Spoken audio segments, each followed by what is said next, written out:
Seventh grade math again. It is Monday, April the 20th. And today I'm going to hold the camera myself.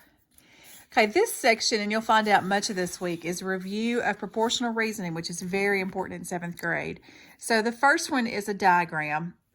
And the little hint I drew here is if that's 3 and this is 0, this box is exactly halfway between those 3. So think about what's halfway between 0 and 3. And I hope you realize that is 1.5. Okay, then this box is exactly halfway between those. Half of 1.5 is 3/4.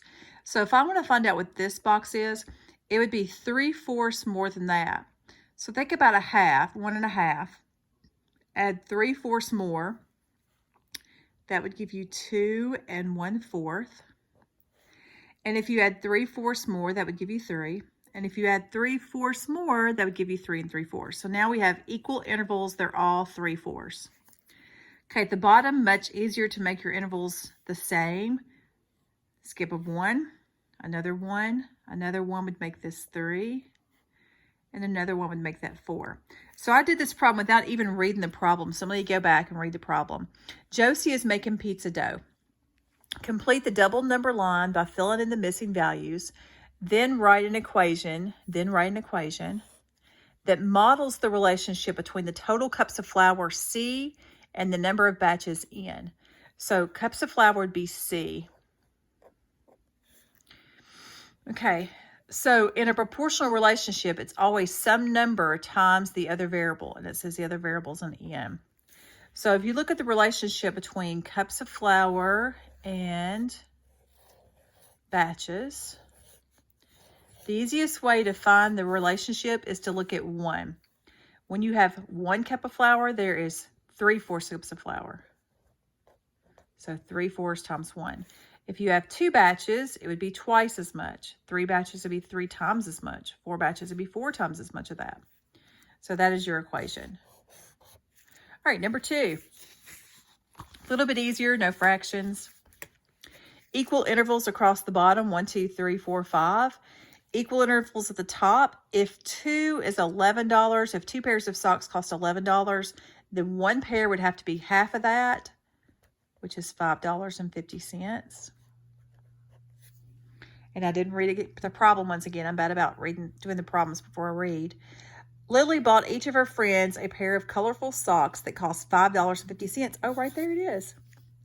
Complete the table to show how much Lily paid to buy different numbers of socks.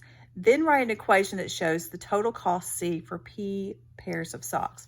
Now, if you look up at this one, notice how that constant, which we call the constant proportionality, is the same thing as the unit rate. It's the same as the cost or cups for 1.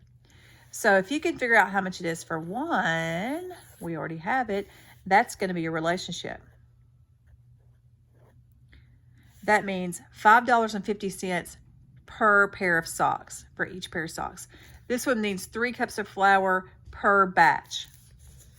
Number 3, explain how using a table is similar to using a double number line and how it is different. So this was the double number line.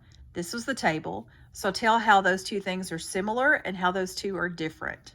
And you can see we worked on pretty much the same way. Number 4, Miss Lopez types at a constant rate. The constant of proportionality for the relationship between the number of words she types, W, and the number of minutes she types, M, is 38. Write an equation to show this relationship. Okay, the constant proportionality for the number of words per minute types, W, and the number of word types. Okay. All right, so that means we're going to start with W equals something times the minutes she types. They said to use M, don't they? Okay, so if we want to find the words she gets, think about what we would multiply by the minutes.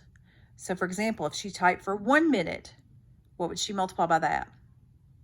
Well, it already says that in 1 minute is 38. The constant is 38. So we know this is 38. So that would be 38 words for 1 minute. If we had put 2 there, it'd be twice as much. 3 would be 3 times as much.